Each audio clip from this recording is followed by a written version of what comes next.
All right, fans forum. Boy, this looks like the parking lot at Lindbergh Field at the airport. They're stacked up here waiting to try to find a parking space to make a comment. Go ahead, pick and choose. Where do you want to go? Here we go. H4 is it saying Reynolds and Rodon. Let's go Seidler. I just don't think the Padres can do that. I know your heart is in it. I agree with you. But the Padres right now are in the second tier of the luxury tax, and it's really significant. And Rodon won 7 years. I would never give a pitcher a 7-year contract. The Reynolds trade is still out there, although Pittsburgh has publicly said we really don't want to trade this guy. But then Pittsburgh leaks out, well, if Adrian Morejon and Luis Camposano and a couple of other prospects are part of the deal, maybe I'd do it. So the question the Padres have to decide is, can they afford to move anybody else out of the farm system? Of course, there's not a heck of a lot there in the farm system. Reynolds has a very affordable contract at $6.5 this year, $9 million next year before he becomes a free agent.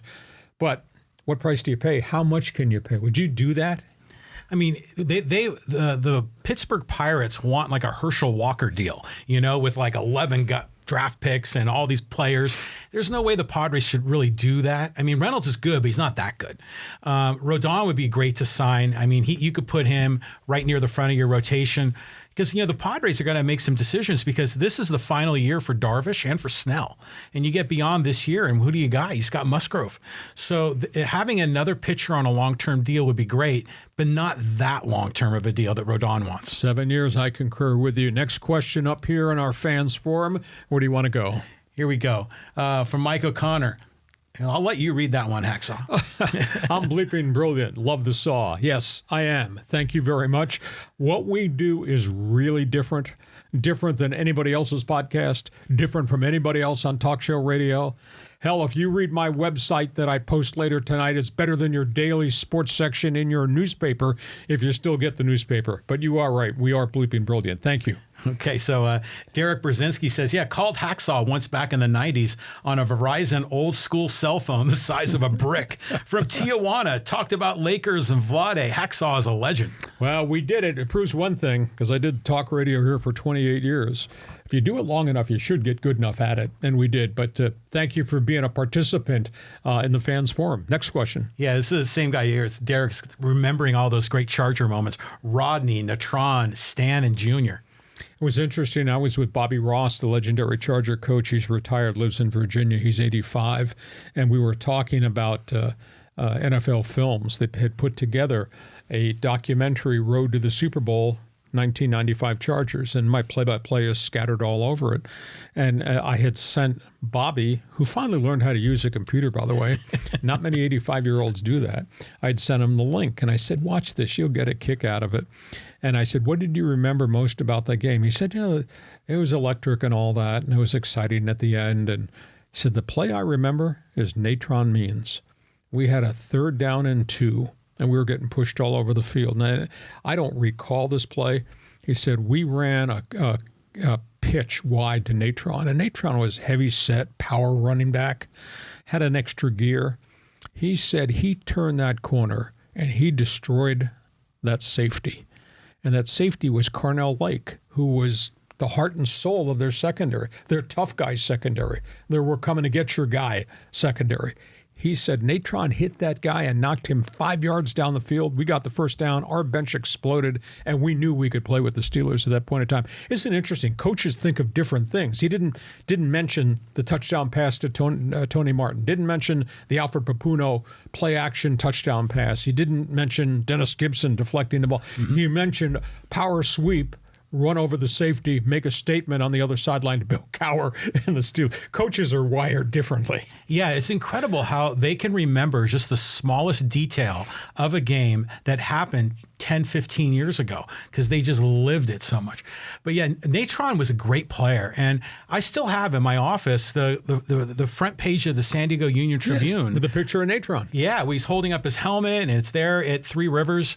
That was just such a great time in San Diego. I mean, the whole community was electrified, talking about lightning bolts. That was a really special time. And it was interesting, Natron Means he was sort of, we didn't know much about him in the beginning because wasn't he the backup to Marion Butts? Yeah, and he was drafted by Bobby Beathard out of, I think it was North Carolina. And he came here and he had about 5 good seasons. The wear and tear factor on NFL running backs is significant. They had a knee injury and he got traded, and I think he was out of the league within a year and a half or 2 years because of injuries. He's a high school coach in North Carolina and is doing very, very well. He went home. Good for him. And I like to hear stories like that. But, talking about that Jerry Jones story, more games, more wear and tear on these athletes, more gladiators getting consumed by lions. I mean, it's a brutal sport. I mean, it really is. Regardless of how much money they're making. Next question. Let's do a couple more here. Okay. And here's Dale Thumbs just remembering you here. Hacksaw was great as a Chargers announcer. We had a good time. We had a blast. They weren't very good. You didn't think I was really good in 1990 when they were sitting there at 4-12, did you? And we had all those 6-10 seasons, but we got good. And it's an exciting thing to see a team come together, to see it grasp the community, to see the community respond. Coolest thing. And that's what to me is so hard for me and so bitter about the fact that Spanos pulled the franchise out of here and turned his back on 55 years of loyalty. Well, I have a question for you here, Lee. So, you did play-by-play for the Chargers, for the Seahawks, the Vikings, the Trojans, right?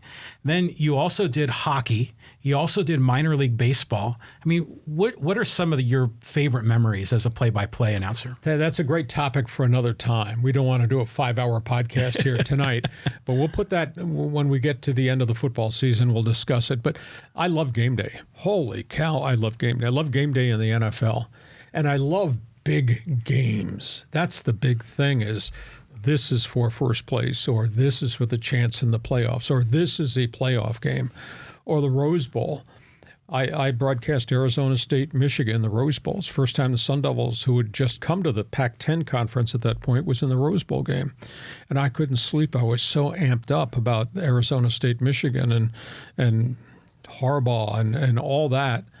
And I woke up at 5:30 and I just couldn't sleep, and I opened the curtains of the hotel. There's a coaching staff. They're out in the parking lot just walking around. They couldn't sleep either. So, I've done a lot of really unique things. My most exciting thing, the first time in my career, is to broadcast from Maple Leaf Gardens, where the Toronto Maple Leafs were historic, dating back to the 1920s, and Montreal Forum. I grew up in a hockey background, and to get the chance as a young broadcaster to be the voice of a team and sit in the historic gondola at Maple Leaf Gardens.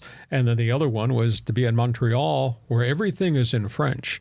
And I struggled with French in high school, all 4 years of it. I really struggled. I had a hard time understanding what the PA announcer was saying. It was in French, and everybody was screaming and yelling because the Montreal Canadiens at that time were legendary, Le Bleu Blanc Rouge. So, that's another topic for another time. A lot of good stories there, too.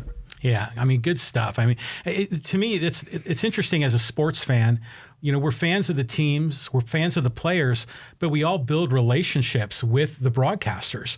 And when some of these broadcasters retire, sadly some of them pass on. It's a very important moment in the history of sports. The voice of a team can have a big impact in the community and the memories of the community, and that's the thing I'm most proud of. Is everywhere I go, people say, I remember this. Lee, do you remember that? Hacksaw, why did you say that? It goes on and on. So it's a fun time.